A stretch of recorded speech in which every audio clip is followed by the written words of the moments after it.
right, I'm here with Kelvin Gastelum. Kelvin, this is your first time in Canada, or have you been here before? You know what? I've actually been to Montreal. Okay. That's the only time I've been here. But other than that, I loved Montreal, and so far I'm loving Toronto. So yeah. Yeah, I was going to say, it kind of reminds you of New York a little bit, just with the fact that, all these condo buildings, everything up everywhere. Yeah, a little bit, except it's a lot cleaner. Yeah. It's, Toronto's a real clean city. I was real surprised by that, so it's nice. Obviously, everyone's been talking about what happened at 205. Was that sort of the hardest thing you had to go through in your career, just because of the magnitude of the card? Absolutely, man. This has been the hardship I've had to go through in my career, in my life. Not only did it affect my work life, it also affected my personal life. And different aspects. So I just had to battle through it and focus on what's next. And kind of try and win these small battles, and one of those battles was getting the suspension. That was a battle, and that was a headache, and then all the criticism, it was just, these last few weeks have been rough, man. Was there any point where you were worried the commission might not approve you because of what happened in New York? I was worried, but, working with my team, with MMA Dominance team, they really did all the work, man. They made miracles happen these last few weeks because they were able to get the suspension off. Have you changed anything in sort of your diet, your regimen and stuff? I know you're fighting in a higher weight class, but are there any things you sort of, changed up at all? I just maintained, man. Going into the fight, people don't realize I lost over 35 pounds in 8 weeks, and I still had more weight to cut. I was really overweight when I started camp, so people don't realize I wasn't just sitting back eating burgers. I lost over 35 pounds in 8 weeks.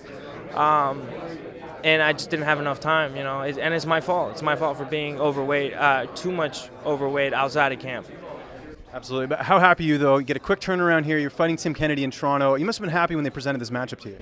Absolutely. When I knew that they needed a replacement for Tim Kennedy and he was going to be in Toronto in a few weeks, I jumped on the opportunity. I wanted to try and get back in the good graces with the UFC and kind of do them a favor and kind of step in for Kennedy or in for Rashad because he was injured, or not injured, but he had some medical clearance problem. But I wanted to get back in the good graces with the UFC, and hopefully with the performance on Saturday, I'll do just that. Does it bother you that people keep talking about this weight thing? Meanwhile, you're kind of being overlooked. You just had a win over Johnny Hendricks, who's the former welterweight champion. Does that stuff sort of bother you at all? I brought it on to myself, I guess. You know what I mean? So I just got to deal with it and battle through. Let's talk about the matchup against Kennedy. Obviously, he hasn't fought in a while. He's had a bit of a layoff. Is it tougher preparing for a guy like that because you don't really know what he's going to bring to the table after being off for so long? You know what? It is. It is kind of tough. I don't know what he's been working on the last few years. All I did was study his last 2 fights with Bisping and Yoel Romero, and that's all the footage I studied on him. Other than that, I'm not necessarily too worried anywhere the fight goes, whether it be wrestling, whether it be on the ground or standing up. I'm pretty confident in my abilities. Who are some of your main training partners helping you get ready for Tim Kennedy? Oh man, I got a lot of guys over at King's MMA that I'm training now. Corey Kelly and Arthur and Giga. A lot of guys have been helping me out, and Brett Cooper. A lot of guys. Marvin Vittori, who's fighting December 30th. So. Man, a lot of guys have been helping me, a lot of top guys. Last question I'll ask you about the weight. How is the weight right now? You feeling good going into Friday? Yeah, I'm basically on weight already. Perfect, good news. What's your prediction for this fight? How do you see this one ending? Man, I'm hoping to make a big statement, man. I'm not a guy that talks a lot, so I like to do my talking in the cage and make a statement. So I got a big statement to make.